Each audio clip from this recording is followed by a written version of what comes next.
అన్ని గొప్ప వజ్రాల వైడూర్యాలు కలిగిన నక్షత్రాలు నడిపిస్తున్న రాజులకు రాజు, ప్రభులకు ప్రభు. ఎంత దీనంగా మురికి వస్త్రాల మందికి ఎదుగొచ్చే ప్రభు అంటే ఆయన మీ మురికిని కడగడానికి కొద్దిగా మురికంటించు.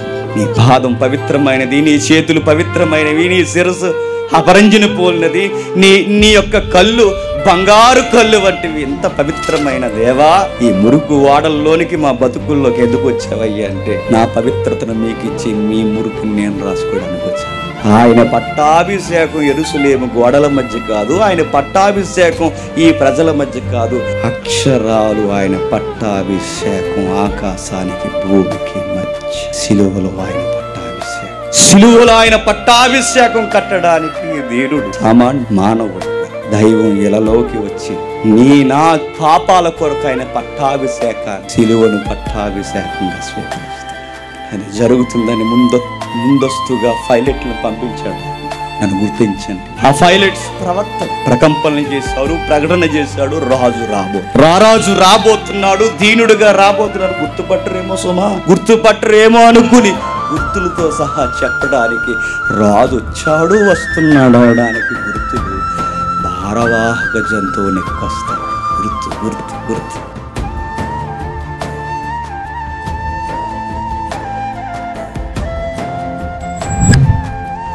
ఒక విలువైన సంగతిలోనికి వెళదాం. ఆలస్యం చేయకుండా త్వరగా ఒక చరిత్రతో ముడిపడిన సంగతి ఇప్పుడు మనం ధ్యానిద్దాం. మత్తయి సువార్త 21వ అధ్యాయం 1వ వచనం నుండి. తరువాత యెరూషలేమునకు సమీపించి ఒలీవ చెట్టు కొండ దగ్గరనున్న యేసు తన శిష్యులలో ఇద్దరిని చూసి ఆగుతాం. బైబిల్లో ఒక విచిత్రమైన చరిత్ర నమోదు చేయబడింది అనడానికి ఇది ఒక ఉదాహరణ. 21వ అధ్యాయం చదువుతున్నప్పుడు ఖచ్చితంగా మనకు గుర్తొచ్చే ఒక సీజన్ ఉంటుంది. ఆ సీజన్ ఏంటో మనకు తెలుసు. లెంట్ డేస్ మాత్రమే చదువుతారు. మొదటి అధ్యాయాలు డిసెంబర్లో చదువుతారు, చివరి అధ్యాయాలు లెంట్లో చదువుతారు. అలా చదవాలని దేవుడు రాయించలేదు, అలా చదివేలా సంఘాలు తయారు చేయబడ్డాయి. బైబిల్ ఎందుకు అరకొరగా మనుషులకు అర్థమవుతుందంటే అర్థవంతంగా బోధించే ఎక్స్పోజర్ టీచర్స్ లేరు. వివరించి మాట్లాడితే వినేవాళ్ళు లేరు. ప్రతి వాక్యాన్ని ఇది అని చెబితే అవునా అని ఆతృతతో ఎదురు చూసేవారు లేరు. ప్రతి ఒక్కరికి రోజు ఏం కావాలంటే టైం పాస్, టయానికి అయిపోవాలి. మనకి అది ఆరాధన అయినా ఏదైనా, అది ఆదివారం గుడైనా దేవాలయమైనా చివరికి చర్చ్ అయినా టైం టయానికి పరుగులు, నడుస్తున్నాను. టైం అయిపోయేంత వరకు ఇదే ఆతృత. ఎక్కడికి మీ పరుగులు? చస్తారు పరిగెట్టి రోడ్ల మీద పరిగెడతారా? అడావుడిగా పరిగెడతారా? పరిస్థితుల్లో వాక్యం వినలేని ఓపిక లేనప్పుడు నీకు బతుకెందుకు? నీ సత్తువెందుకు? గంట విస్తరిస్తే మాట్లాడితే తట్టుకోలేము మనం, గంట ఆరాధన జరిగితే తట్టుకోలేము మనం, 2 నిమిషాలు ప్రార్థనలో గడపలేము మనం. మందొక భక్తి, మందొక జీవితం. పరలోకం ఊరకే తెరిచేసిన గవర్నమెంట్ రాయితీలో రత్న ప్రకటన అనుకుంటున్నారు ఇచ్చేయడానికి. అసూలు బాసే వారికే పరలోక రాజ్యం. వాక్యాన్ని ఆతృతతో ఎదికేవాడికే పరలోకపు పౌరుషత్వం. ఇక్కడేముంది, ఈ అధ్యాయంలో ఏముంది, ఈ వచనాల్లో ఏముంది? ఏమని నా దేవుడు మర్మగర్భమైన అనాది సంకల్పాన్ని ఏమని రాయించాడని ఎతికే కళ్ళుకి పరలోక రాజ్యం. అందులో నువ్వున్నావా? బాగా విన్ను. అందులో నువ్వున్నావా? బాగా విన్ను. నేనున్నానా? శ్రద్ధగా వింటాం. ఏముంది అధ్యాయాల్లో? చరిత్ర ఉంది. ఏముంది అధ్యాయాల్లో? దైవానికి పట్టాభిషేకం జరిగిన సందర్భం ఉంది. పట్టాభిషేకం. ఎస్, జగన్ నేను రాష్ట్ర ముఖ్యమంత్రిగా ప్రమాణ స్వీకారం చేస్తున్నానని ముఖ్యమంత్రి ప్రమాణ స్వీకారం కాదు. జేమ్సన్ నేను రాష్ట్ర సార్వభౌమ అధికారానికి బద్ధుణ్ణై ఉంటానని చెప్పే రాయితీల ప్రకటన పట్టాభిషేకం కాదు. ఒక మహనీయుడికి, భగవంతుడికి అర్థమయ్యే పదం ఆ పదం వాడొచ్చో లేదో, దైవానికి ఇలలోనికి వస్తే జరిగిన పట్టాభిషేకం ఏంటో తెలుసా? మురికి వస్త్రాల మీద నడిచిన పట్టాభిషేకం. కారిపెట్ల మీద నడుస్తున్నాం మనం,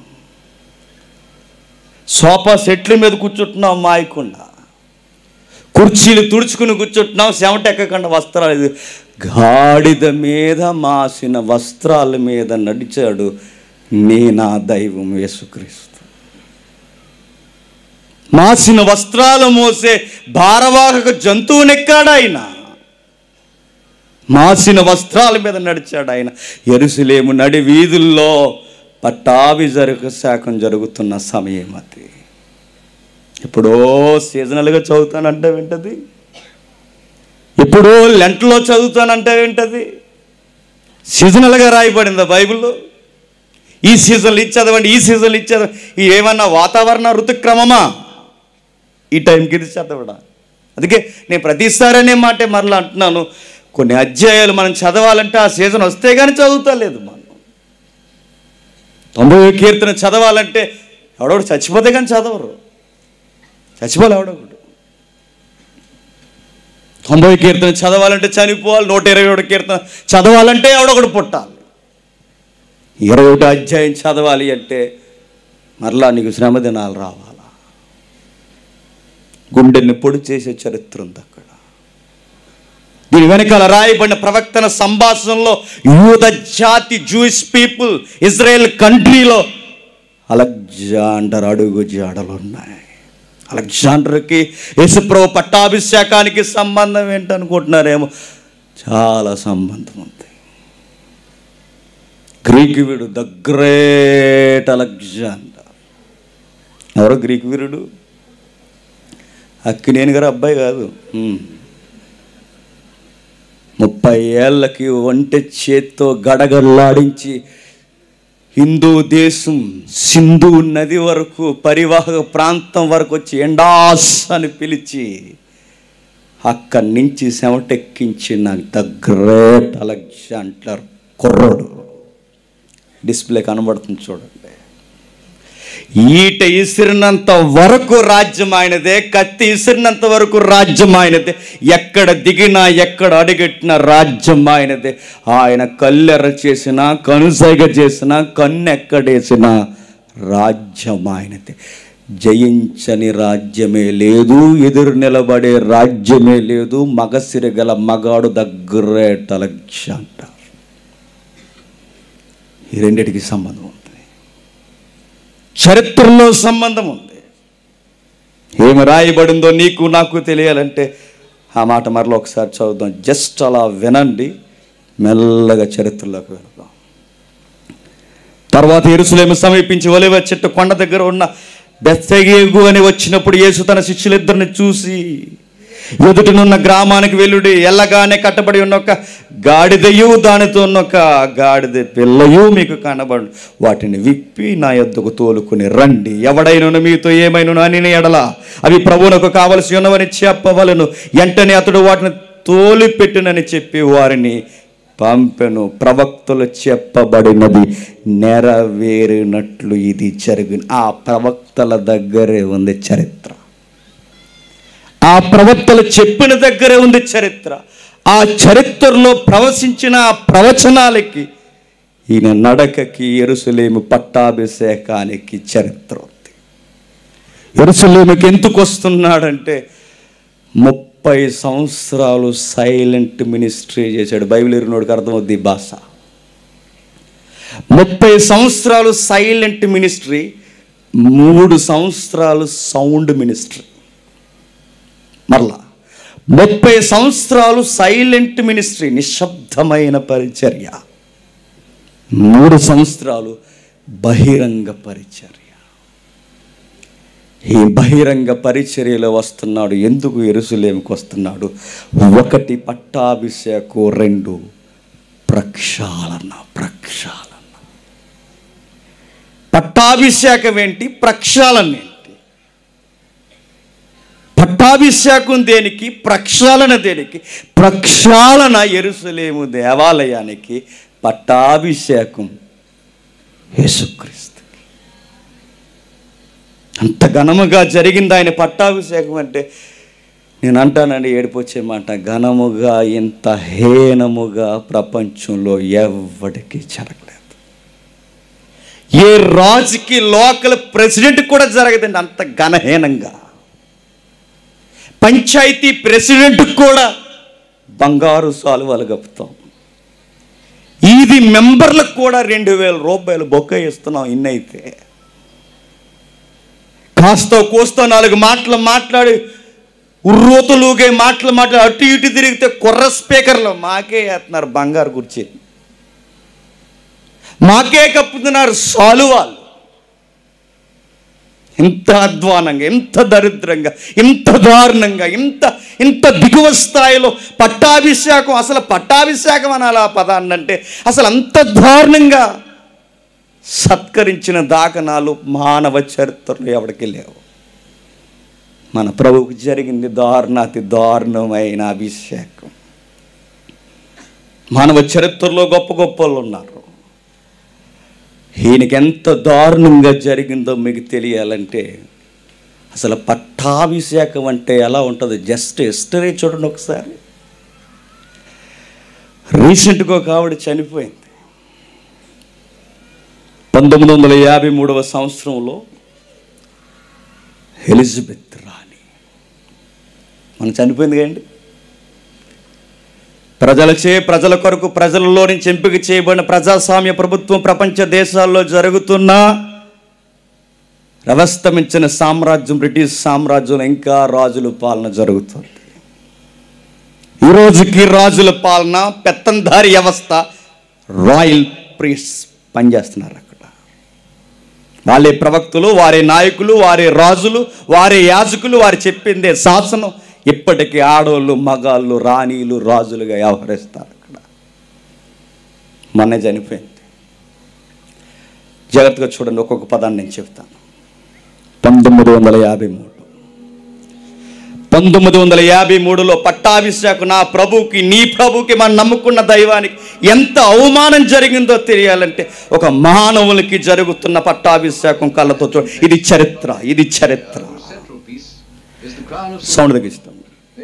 జరుగుతున్న చరిత్ర చూడండి. 1953 జూన్ 2వ తారీఖున ఎలిజబెత్ రాణికి పట్టాభిషేకం జరిగింది. ఆ వీడియో చూస్తున్న ఆడియో వింటూ ఉండండి. నేను పదాలు చదువుతాను, కావాలనే గూగుల్లో రాసుకుని వచ్చిన పదాలు. ఆమె ఉండే స్థలం ప్యాలెస్, బ్యాంకింగ్ హోమ్ అంటారు. 2వ స్థానం పట్టాభిషేకం జరిగే స్థలం వెస్ట్ బెనిస్టిస్ అపియా. ఈ ప్యాలెస్కి దానికి 10 కిలోమీటర్ల దూరం. అక్కడి నుండి ఇక్కడికి వెళ్ళడానికి ఈమె ప్యాలెస్కి అక్కడికి 10 కిలోమీటర్ల దూరం ఉంటుంది. ఈ 10 కిలోమీటర్లలో ఆమెను ఊరేగిస్తూ తీసుకెళ్తున్నారు. ఎవరి మధ్య తెలుసా? సామాన్య ప్రజలు కాదు, 129 దేశాల అధినేతలు వచ్చారు ఆ పట్టాభిషేకానికి. 129 దేశాల అధినేతలు వచ్చారు. 2000 మంది జర్నలిస్టులు వచ్చారు. ఎంతమంది? 2000 మంది విలేకరులే వచ్చారట. మనం ఎంతమంది వచ్చాం? ఈ సభకి ఎంతమంది వచ్చారు అంతమంది విలేకరులు వచ్చారట. 2000 మంది విలేకరులు, 129 దేశాల అధినేతలు, 500 మంది ఫోటోగ్రాఫర్స్ వచ్చారట. మనకి లింగిలింగమని ఒకరే తిరుగుతున్నారు అందాక నుంచి. చైతన్య 500 మంది ఫోటోగ్రాఫర్స్.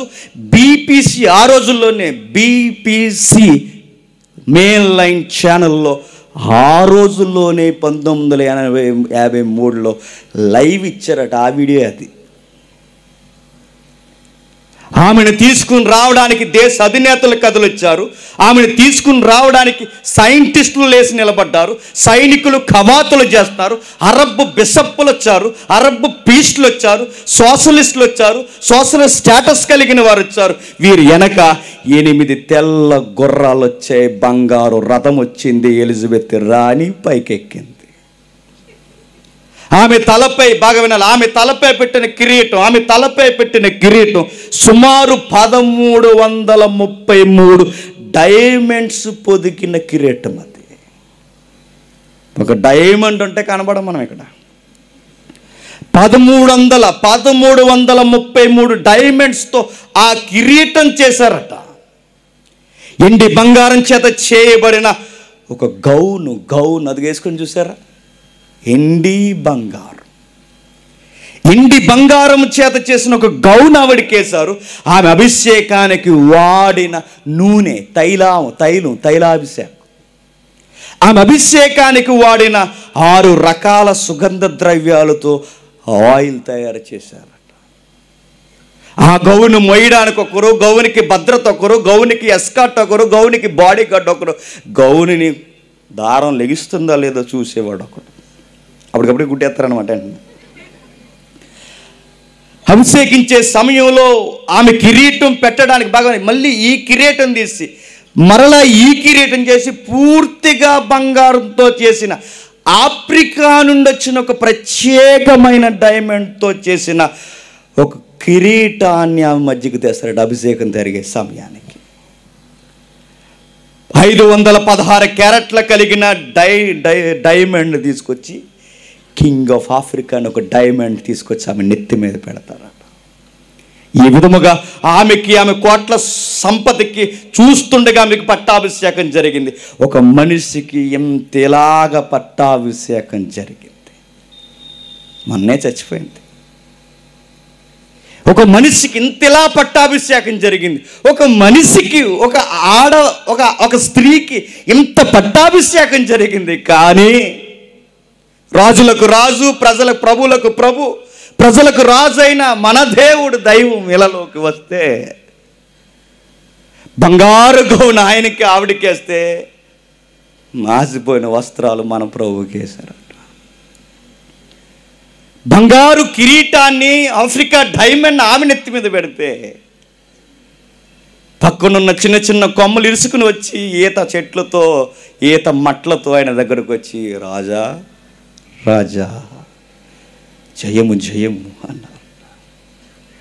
ఇంత దారుణంగా ఎవరికైనా జరుగుద్దా? భూత భవిష్యత్తు వర్తమాన కాలంలో ఉన్న కోటాను కోట్ల నక్షత్రాలను కలిగించిన వాడి, కలిగి ఉన్న ఏది ఆయన లేకుండా కలగలేదు. భూమిని దాని సమస్తమును సృష్టించిన ఆది సంభూతుడు ఇలలోనికి వస్తే ఆయనకి జరిగిన పట్టాభిషేకం, ఎలిజబెత్ రాణి ముందు ఆయన పట్టాభిషేకం మురికి గుడ్డలతో సమానమన్న అనకూడదు అన్నమాట. అంత పట్టాభిషేకం జరిగింది. ఆమె పట్టాభిషేకం ఎక్కడా? నా ప్రభువు పట్టాభిషేకం ఎక్కడ? ఆమె తీరుతెన్నులు ఎక్కడా? మనం నమ్మిన ప్రభు తీరుతెన్నులు ఎక్కడ? 33.5 సంవత్సరాల సేవా జీవితంలో ఆయనకి మిగిలింది ఏంటంటే మురికి వస్త్రాలు, ఎలివేతులు, ఉమ్ములు, పిడుగుత్తులు, అంతే. ఎందుకు జరిగింది ప్రభు అంటే ఆయన అంటాడు, నీకోసమే, నా కోసమే. 1333 డైమండ్స్ ఆమె తల మీద పెడితే కోటాను కోట నక్షత్రాలు ఒక్కొక్క డైమండ్ తెలుసా? ఒక్క నక్షత్రం 1300 లక్షల రెట్లు కలిపితే, భూములు కలిపితే ఒక నక్షత్రం, ఒక సూర్యుడు కలిపితే ఒక నక్షత్రం, 13 లక్షల సూర్యుల్ని కలిపితే ఒక నక్షత్రం అవుద్ది. అంత పెద్ద నక్షత్రం, అంత డైమండ్. ఈ విశ్వంలో 1 ఉందా, 2 ఉందా, 3 ఉన్నాయి, 4 ఉన్నాయి, లెక్క పెట్టలేని సైన్స్కు ఊహల కంద. నిన్నగాక మొన్న జేమ్స్ వెబ్ టెలిస్కోప్ పంపిస్తే బిగ్ బ్యాంగ్ థియరీ మూలాల్లోకి చూస్తే ఇప్పటికీ ఊహల కందనంత నక్షత్ర రాశి కనబడుతుంది. పరమగీతాల్లో ఆపోలికి ఇచ్చాడు, సోలమతికి ఊహిత సౌందర్య రాశి అన్నాడు కదా. అదే గెలాక్సీ J7, గెలాక్సీ J8 కాదు, గెలాక్సీ సోలమతి. ఆ పోలిక, ఆ విధానం, ఆ నక్షత్ర రాశి, అన్ని గొప్ప వజ్రాల వైడూర్యాలు కలిగిన నక్షత్రాలు నడిపిస్తున్న రాజులకు రాజు, ప్రభులకు ప్రభు, ఎంత దీనంగా మురికి వస్త్రాల మందికి ఎద్దుకొచ్చా ప్రభు అంటే ఆయన అంటాడు, మీ మురికిని కడగడానికి వచ్చాను, అందుకే మురికి అంటించుకుంటున్నాను. నీ పాదం పవిత్రమైనది, నీ చేతులు పవిత్రమైనవి, నీ శిరస్సు అపరంజిని పోలినది, నీ యొక్క కళ్ళు బంగారు కళ్ళు వంటివి. ఎంత పవిత్రమైన దేవా, ఈ మురుకు వాడల్లోనికి మా బతుకుల్లోకి ఎందుకు వచ్చావయ్యా అంటే, నా పవిత్రతను మీకు ఇచ్చి మీ మురుకుని నేను రాసుకోవడానికి వచ్చాను అన్నాడు. అదండి యేసుక్రీస్తు పట్టాభిషేకం. ఏం జరుగుతుంది, ఏం రాస్తున్నారు అక్కడంటే మరలా చదువుదాం. తర్వాత యెరూషలేము సమీపించి ఒలీవ కొండ దగ్గర ఉన్న బెత్ఫగేకు వచ్చినప్పుడు యేసు తన ఇద్దరు శిష్యులను చూసి ఎక్కడి నుంచి వచ్చాడు అని అడిగితే యెరూషలేముకి వచ్చాడు. యెరూషలేముకి రావడానికి అంతకు ముందు ఎక్కడున్నాడంటే బేతనియాలో ఉన్నాడు. బేతనియాలో ఎందుకున్నాడంటే 6 రోజులు ముందే వచ్చి ఉన్నాడు. వారం రోజులు ముందే ఎందుకు వచ్చాడంటే, ఆయన పట్టాభిషేకం యెరూషలేము గోడల మధ్య కాదు, ఆయన పట్టాభిషేకం ఈ ప్రజల మధ్య కాదు, అక్షరాలు ఆయన పట్టాభిషేకం ఆకాశానికి భూమికి మధ్య, సిలువలో ఆయన పట్టాభిషేకం. సిలువలో ఆయన పట్టాభిషేకం కట్టడానికి దేవుడు సామాన్యుడిగా, మానవుడిగా, దైవం ఇలలోకి వచ్చి నా పాపాల కొరకు ఆయన పట్టాభిషేకాన్ని, సిలువను పట్టాభిషేకంగా స్వీకరిస్తున్నాడు. అది జరుగుతుందని ముందస్తుగా పైలట్లను పంపించాడు ఆయన. నన్ను గుర్తించండి.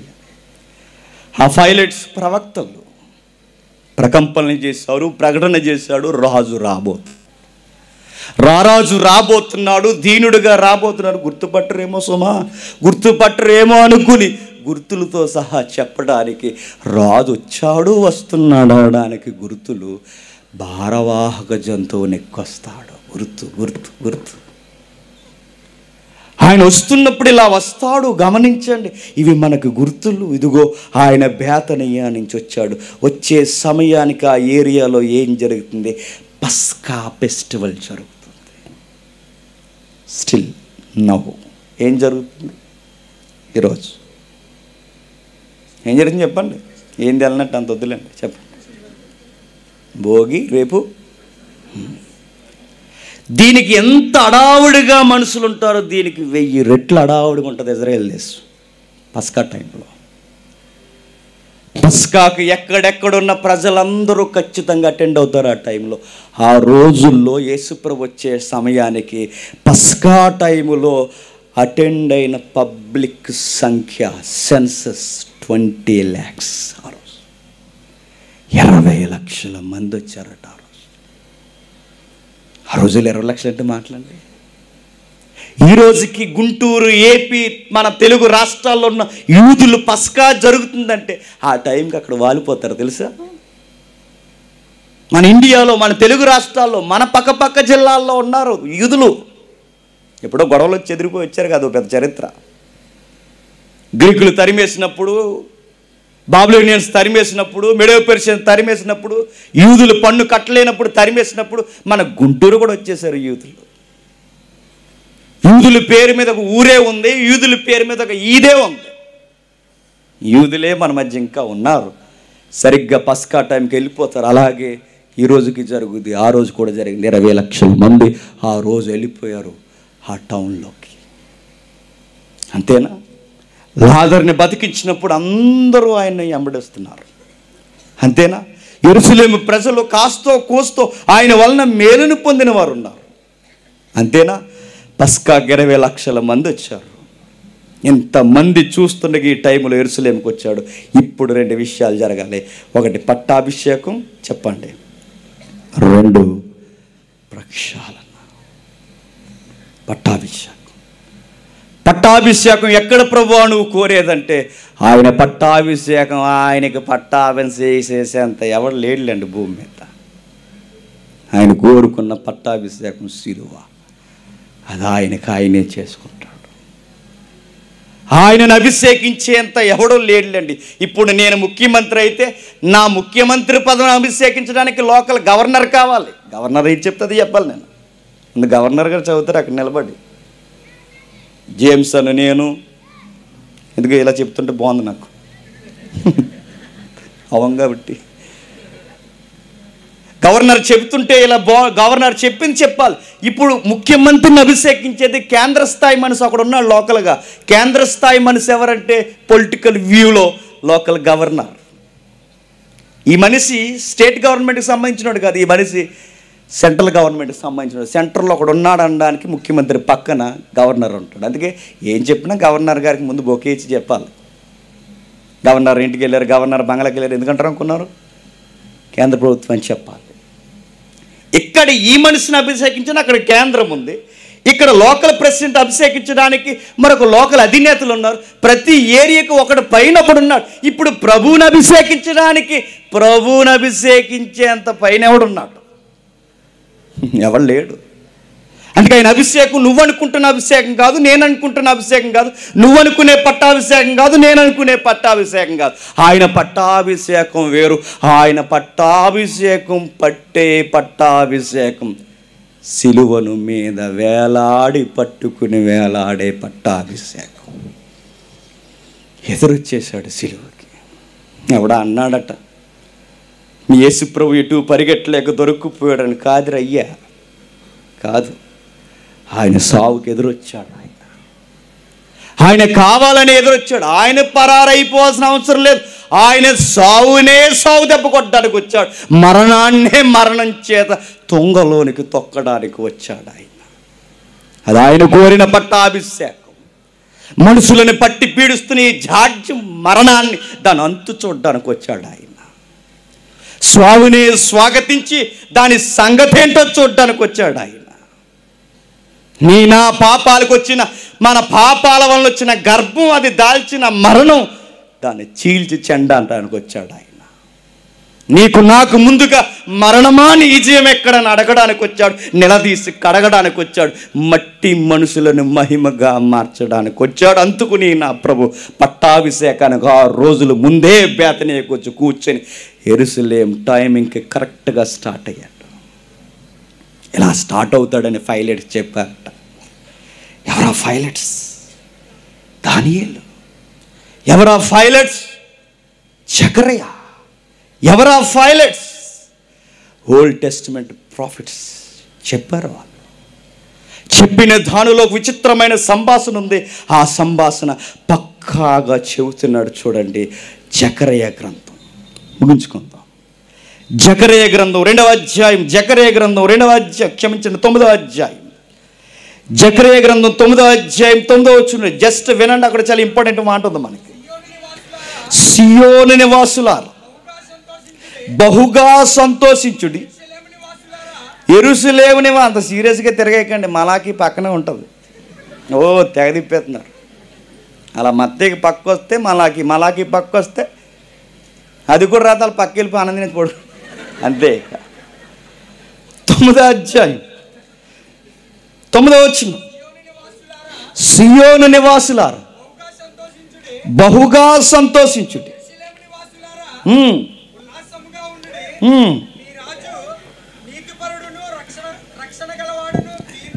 నీ రాజు నీతిపరుడును రక్షణ గలవాడే దీనుడై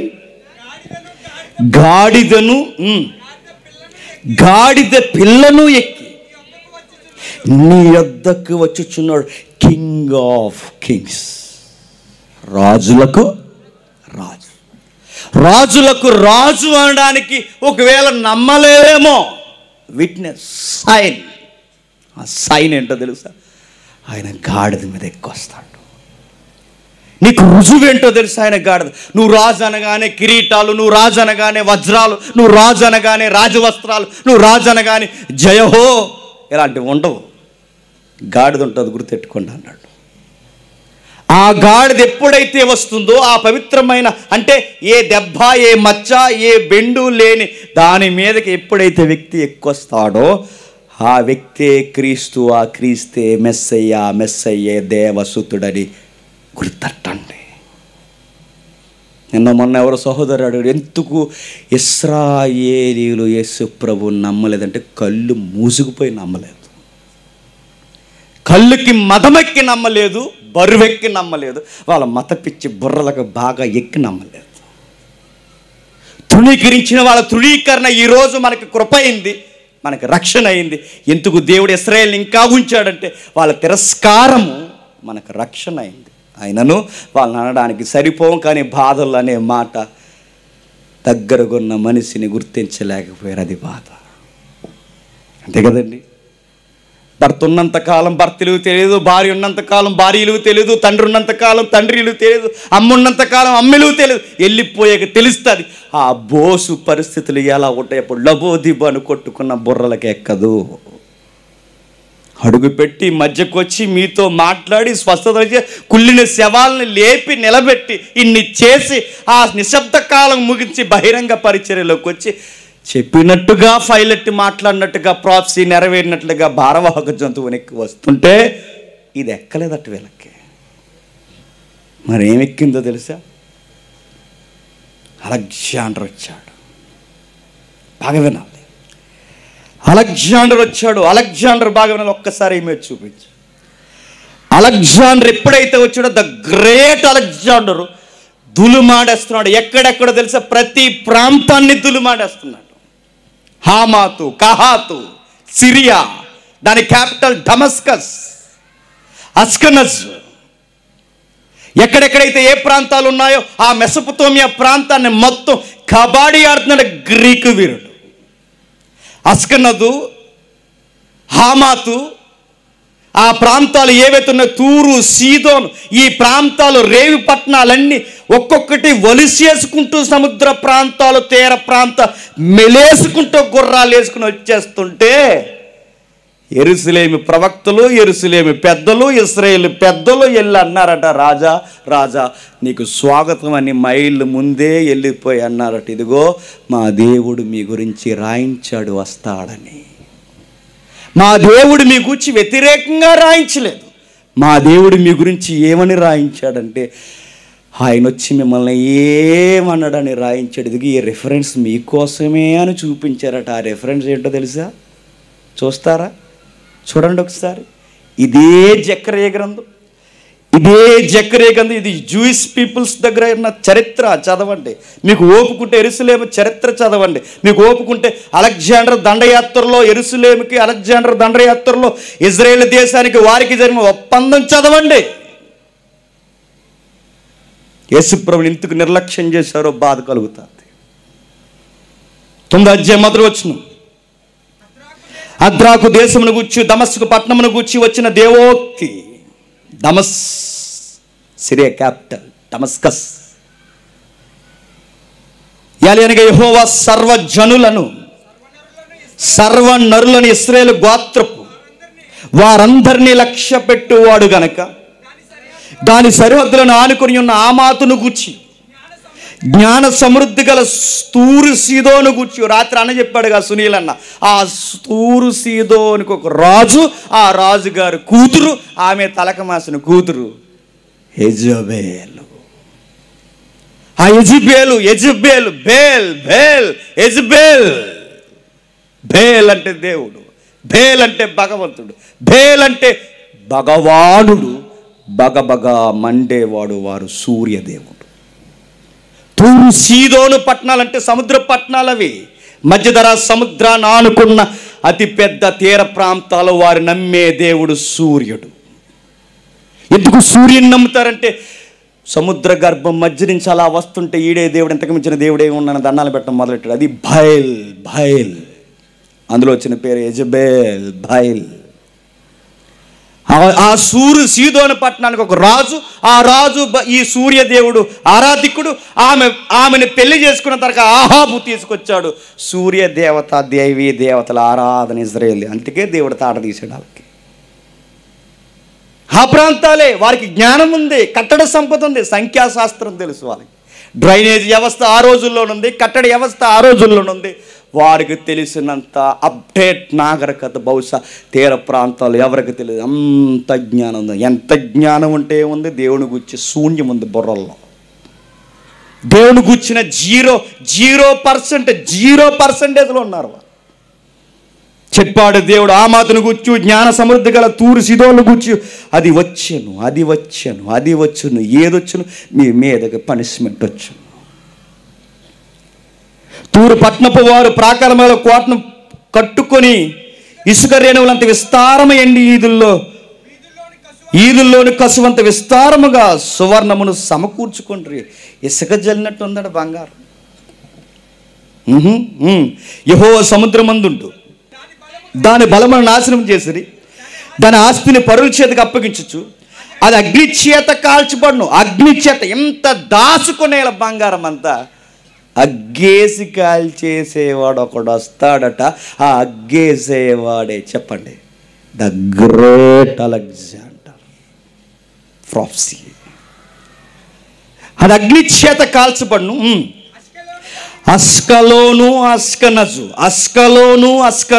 అస్కలోను దానిని చూసి జడియును, గాజా దాన్ని చూసి బహుగా వణుకును. గాజా అంటే గడాఫీ. చరిత్ర బైబిల్. గడాఫీ అంటే నియంతలో ఆడొక బాబు. Gaddafi, Saddam Hussein, bin Laden మామూలు ఫిగర్లు కాదు. అలా వచ్చారండి బాంబే వెళ్ళిపోతారు అంతే. గడాఫా పరిసర ప్రాంతాలు గాజా. ఆ రోజుల్లోని పేరెనిగిలిన పట్టణాలు, పేరెనిగిలిన ప్రాంతాలు. కిందికి ఎక్రోను పట్టణము దాన్ని నమ్ముకున్నది, వారి క్యాపిటల్. అవమానంగా నందగా చూసి భీతునందును, గాజా రాజు లేకపోవును. అస్కలోను నిర్జీవముగా ఉండును. ఎందుకు? ఒకడు వస్తున్నాడు. ఆ ఒక్కడే చెప్పండి, ద గ్రేట్ అలెగ్జాండర్. దేవుడు చెప్పిన శిక్షను అమలు చేయడానికి వీళ్ళందరూ బెండు తీయడానికి ఒకడు వస్తున్నాడు. కుర్రోడు, యుద్ధశూరుడు, భుజబలం కలిగిన వాడు, యుద్ధ నైపుణ్యత కలిగిన వాడు. ఆగడు, వాడిని ఎవరు ఆపలేరు. వాడికి ఎదురొచ్చే గుండె లేదు, ఎదురు నిలబడి మాట్లాడే కన్నే లేదు, నోరే లేదు. మాట్లాడేవాడికి అదే చివరి రోజు, అదే లాస్ట్ బర్త్డే, డెత్ డే కూడా అడిగి. చూసారా? ఎగరడమే గుర్రాలు వేసుకుని అంతే. ఆ గుర్రం చూద్దాం సంగతి చచ్చిపోతాం మనం. కిందికి అష్టోదులో శంకర జనము కాపురముండును. ఆ మాట అటు ఇటు కానీ. మీ పౌరుషత్వం ఏంటంటే అది అంటారట, మీ పౌరుషత్వం ఏంటంటే ఇది కూడా అంటారట. ద్వంద్వ. అటు ఇటు కలిసిపోయిన శంకర జనం కాపురముండును. మీరు ఏదో గొప్పదనుకుంటున్నారు, అసలు మీ పౌరులు కాని వారే మీ మధ్యకు వచ్చి మాదే ఇదని ఒక శంకర జనం వస్తారు.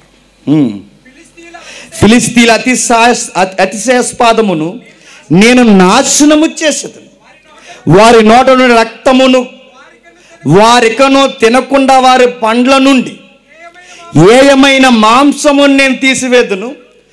వారు శాసముగా నుందురు, మన దేవునికి వారు యోధా వారిలో పెద్దల వలె ఉందురు. ఎక్రోను వారు యొబేసీయులు వారు. యొబేసీలదే అసలు ఈ పట్టణం ఎవరిది? యొబేసీలు. ఆ పట్టణం ఏ పట్టణం? నాకు మనం చదువుకున్నాక మన రాజు ఏ పట్టణానికి వస్తున్నాడు? యెరూషలేం పట్టణం. యెరూషలేం పట్టణం రికార్డెడ్గా చట్ట ప్రకారంగా ఆ పట్టణం ఎవరిదంటే ఎవరిది? యొబేసీలది. వాళ్ళని కొట్టాడు ఒకరోజు మన హీరో ఎవరు? David, the king David. వాళ్ళని కొట్టి ఆ పట్టణం ఈయన వశపరచుకోండి. అప్పటి నుంచి కింగ్ డేవిడ్ పట్టణం అయింది. అంతకుముందు మూలాలు ఎవరు బట్టి వీళ్ళదది. వారు కూడా చెబుతున్నాడు చూడండి, నేను కన్నులారా, ఇప్పుడు బాగా, నేను కన్నులారా చూసి తిని గనుక బాధించువారు ఇకను సంహరింపకుండను. తిరుగులాడు సైన్యం నా మందిరం మీదకి రాకుండాను. తిరుగులాడు సైన్యము. ఎక్కడ తిరుగుతారు వీళ్ళు? నచ్చిన చోటలా తిరుగుతారు. ఎవరా సైన్యం అంటే నేను అంటున్నానని కాదండో, ఇశ్రాయేలు చరిత్రకారులు, ఇశ్రాయేలు పెద్దలు అన్నారట, ఆ తిరుగులాడు సైన్యము, తిరిగి జయించే సైన్యము రాజా అలెగ్జాండర్ రాజా, ఇది మీకోసం అనుకుంటాం రాజా. ఇదిగో మా దేవుడు మీ గూర్చి ఎంత గొప్పగా చెప్పాడో చూడండి. ఇదిగో మీ గూర్చి ఎంత గొప్పగా చెప్పాడో చూడండి. సైన్యములు నా మందిరం మీదకి రాకుండా దాన్ని కాపాడుకోవడానికి నేను ఒక దండు పేటను ఏర్పరచెదను, అది మీరే రాజా అన్నారు. అది ఆయన కాదన్న తర్వాత విషయం.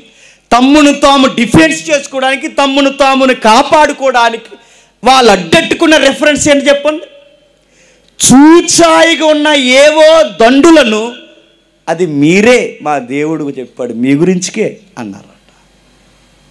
అక్కడ వరకు వచ్చిన అలెగ్జాండర్ బాగా మీ చరిత్ర చదవండి. ప్రపంచ దేశాల్లో అన్ని ఆ సమకాలీన ప్రాంతాల్లో అన్ని దేశాల మీదకి వచ్చిన అలెగ్జాండరు యెరూషలేము ముంగిట దగ్గరకు వచ్చి పెద్దలు మాట్లాడి రెఫరెన్స్ చూపించి మాట్లాడితే జాగ్రత్తగా బతికేండి అని వెళ్ళిపోయాడట వెనక్కి. ఈ రెఫరెన్స్ చూపించి తప్పించేసుకున్నారట. ఈ రెఫరెన్స్ చూపించి ఇది మీకోసమే అన్నారట. ఎంత విడ్డూరం అండి!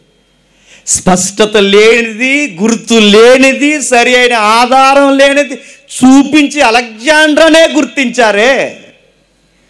స్పష్టత లేని దాన్ని ఇతడే అనుకుని మీరు ఊహించుకున్నారే. ఇంత స్పష్టంగా ఉన్న కిందున్న వచనాలు మీకు ఎందుకు అర్థం లేదు? మీకు అర్థమైందో లేదా నా బాధ? పైన అర్థం కాని వచనాలు ఎదురున్న వాడికి అర్థమయ్యేలా చెప్పారు. అదే కిందున్న వచనాలు అర్థమవుతున్న అర్థం కానిటి తిరిగారట. అందుకేనండి యేసుప్రభువుని నమ్మలేకపోయారు. పైనేమో అలెగ్జాండర్ అన్నారు, కిందేమో క్రీస్తు అన్నాడు. ఆ క్రీస్తు యేసే, ఆ నజరేయుడైన యేసే క్రీస్తు అంటే కాదులే సింహం ఎక్కువ వస్తాడు అన్నారట. వాళ్ళ ఊహలు చూడండి. సియోను నివాసులారా బహుగా సంతోషించండి. పైనేమో ఏదేవో గుర్తు లేని దండుల కోసం చెప్తే ఆ దండులను ఊహించుకుని గుర్తెట్టారు, కానీ దీనిని ఎందుకు గుర్తెట్టలేకపోయారు మీరు? ఇదెందుకు మీ బుర్రలకి ఎక్కలేదు? ఇదెందుకు మీ బుర్రలకి రావడం లేదు? ఏమనాలి? కళ్ళు మందగించాయనాలా, కవ్వు ఎక్కువైంది అనాలి, ఏమనాలి? సావులు తెచ్చుకుంటున్నారనాలా? వచ్చిన వాడు వచ్చాడు, ఎన్ని చెప్పాడు? చక్రయ్యతోనే ఆగిపోయాడా? గాడిద గుర్తన్నాడు, గాడిద పిల్ల గుర్తన్నాడు, ఇన్ని గుర్తులు చూపించాడు. సమయానికి వస్తాడు, ఆ వచ్చే టైం కూడా చెప్పాడు. సరిగ్గా పస్కా టైంలోనే వస్తాడు. ఇక్కడ పస్కా లేదు కదండి అంటే ఎక్కడ లేదు. దానియేలు చెప్పాడు. చదవం ఒకసారి. దానియేలు గ్రంథం 9వ అధ్యాయం ముగించుకుందాం. దానియేలు గ్రంథం 9వ అధ్యాయం. దానియేలు గ్రంథం 9వ అధ్యాయం 24వ వచనం నుండి. తిరుగుబాటును మాన్పుటకును, పాపములు నివారణ చేయుటకును, దోషము నిమిత్తము ప్రాయశ్చిత్తము చేయుటకును,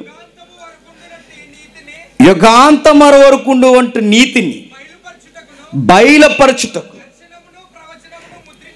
దర్శనమును ప్రవచనమును ముద్రించుటకు, అతి పరిశుద్ధ స్థలమును అభిషేకించుటకు 70 వారములు ఇదింపబడును. ఆ సమయంలోనే అభిషక్తుడు మీ మధ్యకి వచ్చు. దానియేలు చెప్పాడు, జకరియా చెప్పాడు, ప్రవక్తలు చెప్పారు. అక్కడతోనే ఆగారా? దానియేలు 8-9 అధ్యాయాలు ఎంత చెప్పాడు?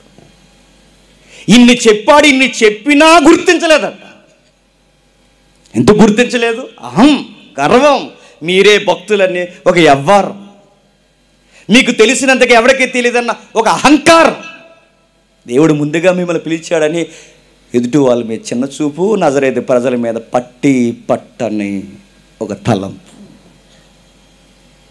మానవుడుగా వచ్చేసరికి లోకు కట్టారు, వచ్చేసరికి వాళ్ళు ఊహించుకున్నారు. ఇన్ని గుర్తులున్న ఇంత బాహాటంగా అభిషక్తుడు 70 వారాలు పక్కా లెక్క ప్రకారం 483లో 70 వారాలని కోట్ చేస్తే, బాగా వినాలి, 70 వారాలని కోట్ చేస్తే 483 అటు ఇటుగా ఖచ్చితంగా లెక్కలో అభిషక్తుడు వస్తాడని పక్కా ప్రూఫ్స్ ఉన్న ఆ ఏడాది ఆ సంవత్సరాల ప్రకారం ఖచ్చితంగా ఆ టయానికి వచ్చినా గుర్తించలేదట. 70 వారాలంటే ఏంటని అడగండి, మళ్ళీ ఇంకో 70 అవుద్ది. అది long subject. Rapture. Rapture rapture rapture అంటే శ్రమలతో ముడిపడిన ఒక సబ్జెక్ట్. అది పాలన, యుగయుగాల పాలన, అభిషక్తుని ఆవేదన పాలన. ర్యాప్చర్ అని ఒక థియాలజీ ఉంది. వీలైతే మీకు వినాలని ఆసక్తి ఉంటే రేపు వస్తాడు ఒక ఆయన, పెద్ద ఆయన మన మంచికి. ఎవరైనా బ్రదర్ వంశీ గారు. ఆయన చెప్పాడు యూట్యూబ్లో, వినండి ఒప్పుకుంటే. 70 వారాల గురించి 170 తరగతులు చెప్పాడు, వినండి. ఆయన ఎత్తుకుంటా ఆగడు. ఆయన బైబిల్ ఎక్కడ ఉండదు, ఆయనకి ఎక్కడ ఉంటుంది. ఎంత వివరించాడు. మనకు 2 ఎక్కం రాదు, కానీ అక్కడ చాలా లెక్కలు ఉంటాయి. ఆ లెక్కలన్నీ అందులో ఉంటాయి. చెప్తున్నాడు ఇంత ఆధారం ఉంది, ఇన్ని ఆలోచనలు ఉన్నాయి, ఇన్ని చెప్పినా వాళ్ళకి ఎక్కలేదు.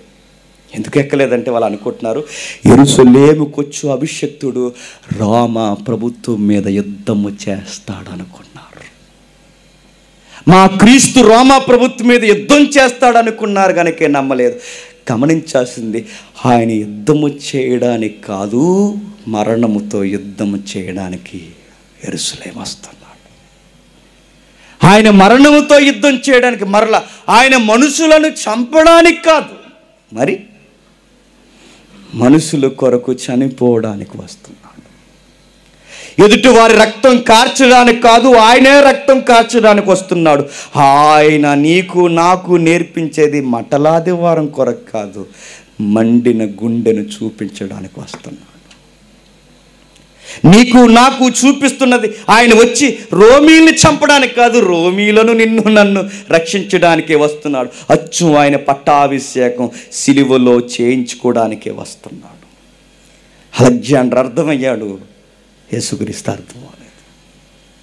చూచాయగున్న మనుషులు అర్థమయ్యారు, గుర్తుగా నిలువెత్తు సాక్ష్యంగా వస్తున్న ఈ వ్యక్తి అర్థం అవ్వలేదు. అందుకే ఊహించుకున్న వారు ఊహలకి వ్యతిరేకంగా ఉన్నాడు గనకే చంపేశారు మన ప్రభు. ఆయన పట్టాభిషేకానికి ముందు జరుగుతున్నవే ఉన్న అవమానాలు సరిపోలేదు. మురుకు వస్త్రాలు, దారుణమైన ఆకారాలు, కానీ ఈయన పట్టాభిషేకం వేరు. అలెగ్జాండర్ ఎలిజబెత్ ఆశ్చర్యకరమైన కార్యాలు చేస్తే ప్రభు దీనులను లేవనెత్తి ఆశ్చర్య కార్యాలు చేశారు. వారు గుర్రాలు బంగారు రథాల మీద వస్తే మన ప్రభు దీనుల మధ్యకి దీనుడుగా నడిసి తిరిగాడు. వారు వచ్చినప్పుడు బంగారు రథాలు ఓరింతలు మోగితే పేదోలు కేకలు ఓసన్నా ఓసన్నా అన్నారు. ఎలిజబెత్ రాణికి 129 అధినేతలు వస్తే యెరూషలేము ప్రాంతానికి పేదోళ్ళు వచ్చి వెనకాల దావీదు కుమారుడా నీకు స్తోత్రం స్తోత్రం అన్నారు. మనకు తగిన రాజే. పేదోళ్ళకు అండ, పేదోళ్ళకు కొండ, పేదోళ్ళకు ధైర్యం, మీకు నేనున్నా అది ఇది అంటారు. మనం ఓట్లు వేయించుకుని వాళ్ళు గొప్పోళ్ళు అయిపోయి కేడి దీకండి వాళ్ళకన్నారు. పేదోడెప్పుడు పేదవాడికి, పేదోడెప్పుడు పేదోడే, ఉన్నోడెప్పుడు ఉన్నోడే, పేదోడు ఎప్పుడు ఈ లోకానికి లోకమే. ఈ దేవుడు, ఈ రాజు ఎవరి మధ్య జరుగుతుంది? ఈ రాజుకి పట్టాభిషేకం. దీనులు, అభాగ్యులు, రోగులు, పాపులు, ఈ అధికారం లేని మాసిన వస్త్రాలు వేసుకున్న వారి మధ్య, సామాన్యమైన జంతువు రథం కూడా కాదు, మాసిన వస్త్రాలు మోసే ఒక గాడిద నెక్కొచ్చి వాళ్ళ మధ్య నిలబడి మీకోసం వచ్చాను అన్నాడు. That is king of Kings. మన రాజు, మనకు తగిన రాజు, మన తగిన యాజకుడు దేవాలయంలోకి వచ్చాడు. పట్టాభిషేకం బాగా వినాలి. పట్టాభిషేకం సిలువ ఉంది, ప్రక్షాళన దేవాలయం ఉంది. ఏం చేశాడు దేవాలయానికి వచ్చి? జేజేలు కాదు, వ్యాపారం బయటెట్టండి అన్నాడు. జేజేలు కాదు, ఆ పక్షుల బల్లలు బయటకు తోయండి అన్నాడు. జేజేలు కాదు, మీరు చేస్తున్న పని తప్పన్నాడు. పెద్దలారా ఇది మీకు తగదన్నాడు. గుడ్డివారయ్యుండి మిగిలిన వారిని గుడ్డివారిని చేయకండి అన్నాడు. పరలోక రాజ్యాన్ని మూయడమే కాదు, మీరు వెళ్ళు నరకానికి దేశాంతరం తిరిగి ఒకరిని లాక్కెళ్ళడానికి రెడీ అవుతున్నారు. మీరు తప్పు చేస్తున్నారు, తీస్తారా తీరా అని జంతువుల మీద కొరడాలెత్తాడు. మనుషుల మీద ఎత్తలేదు. జంతువుల మీద కొరడాలెత్తాడు, కసిరాడు, హెడ్షాట్, గుండె లోతుల్లోంచి అరిచాడు. ఎంత బాహాటపు కార్యము సౌండ్ మినిస్ట్రీ చేస్తున్నప్పుడు చంపేశారండి. దారుణంగా చంపేశారు. చూస్తుండగానే చంపేశారు, కనబడుతుండగానే చంపేశారు. ఈ లోకంలో నా ప్రభువుకి ఏ గౌరవం దక్కలేదు, చంపేశారు. ఆయనకి పెట్టిన కిరీటం ఒకటి మండల కిరీటం, వజ్రాలు లేవంటే ముళ్ళున్నాయి. ఆయనకు తొడిగిన వస్త్రం బంగారు వస్త్రం కాదు, ఆయనకు తొడిగిన వస్త్రం గోనె బట్ట. ఒక పుండె మీద గొరుకైన వస్త్రం తాగితే ప్రాణం నెత్తి మీదకు పోయే వస్త్రం కప్పాలి. నీకు నాకు భాగం ఉండాలి. ఆవిడికి ఏకంగా తైలాభిషేకం చేయడానికి 6 రకాల సుగంధ ద్రవ్యాలు తెస్తే కనీసం నా ప్రభువుకి ముఖానికి చెమటెక్కితే నోటికి దాహం వేస్తే తాగడానికి నీళ్లు కూడా ఇవ్వలేదు. చేదు ద్రాక్ష రసం ఇచ్చారు. ఎడిపొచ్చే మాట చెప్పనా, దాహం దాహం దాహం అని దాహంతోనే చచ్చిపోయాడు. దాహంతోనే చనిపోయాడు నా కొరకు. ఆ మాటలు అర్థమైనప్పుడే, ఆ బాధలు అర్థమైనప్పుడే, ఇలాంటి లెంట టైంలోనే మా గుండెల్లో మండిన మంటకి గుర్తే మేము రాసుకున్న పాట. ఆ పాటే యేసు నీ త్యాగం మా కోసమే. ఎంతమంది ఏడుస్తూ కామెంట్లు పెడుతున్నారండి. ఎక్కడున్న నొప్పి ప్రతి గుండెకి తాగుతుంది, ఎక్కడున్న బాధ ప్రతి ఒక్కడికి తాగుతుంది. కామెంట్లో ఏడుస్తున్నారు, ఫోన్లు చేసి ఏడుస్తున్నారు, సేవకులు ఏడుస్తున్నారు. ఈ పాటకి ధన్యత ఏదన్నా ఉందంటే ఒకే ఒకటి, ఆ ఏడుపే కావాలి, ఆ మార్పే కావాలి. మీకు పాఠాలు చెప్పే పాట కాదు ఇది పాపాలు ఒప్పుకునే పాట. యేసు నీ త్యాగమే. చూడండి, ఒక్కసారి మనసుతో చూడండి, ఒక్కసారి లైట్స్ ఆఫ్ చేయండి, ఆ పాట చూడండి, భోజనానికి వెళ్ళిపోతాం. లైట్స్ ఆఫ్ చేయండి.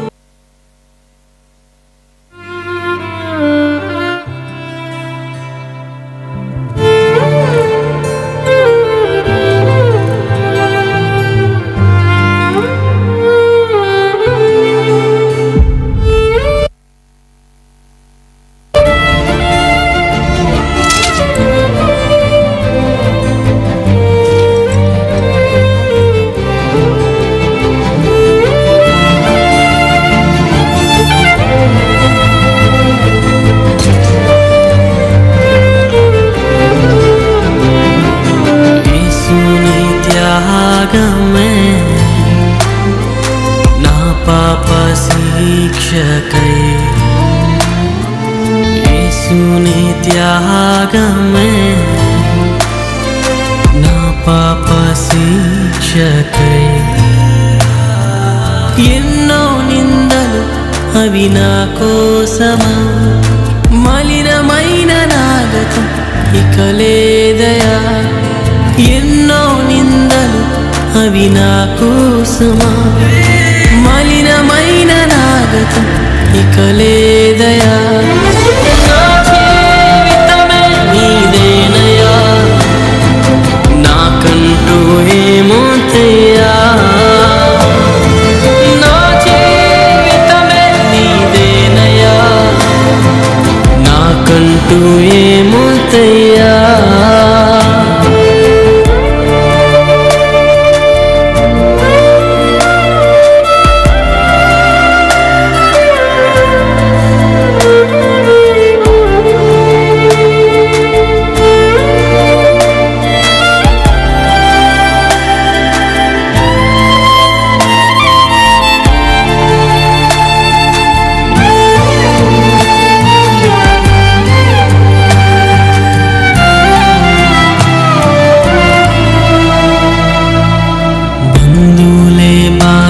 చెడబాసిన నా వారే నన్నే అమ్మేసిన, బంధువులే బాధించెడబాసిన నా వారే నన్నే అమ్మేసిన స్నేహితులే చూడనట్టు వెళ్ళిపోయినా నన్ను ఒంటరిని చేసి రాళ్ళు రువ్వినా స్నేహితులే చూడనట్టు వెళ్ళిపోయినా నన్ను ఒంటరిని చేసి రాళ్ళు రువ్వినా నా జీవితమే నీదేనయ్యా నాకంటూ ఏమోతయ్యా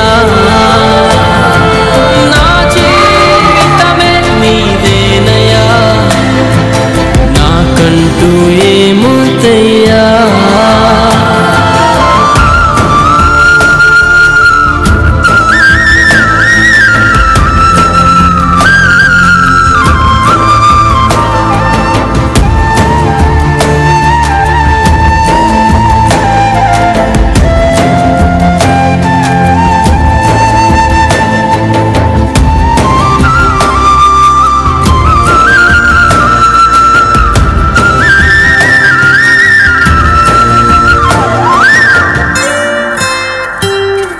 బ్రతుకంతా చీకటి కమ్మేసిన రక్కసి వేదనలే శోధించిన బ్రతుకంతా చీకటి కమ్మేసిన రక్కసి వేదనలే శోధించిన రోదనలే రోగమై వేధించిన మరణాలు విలయాలు కబలించిన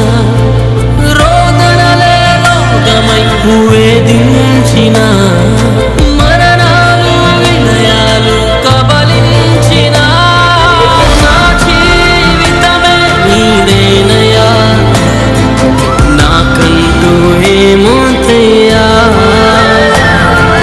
నా జీవితమే నీదేనయ్యా నాకంటూ ఏమోతయ్యా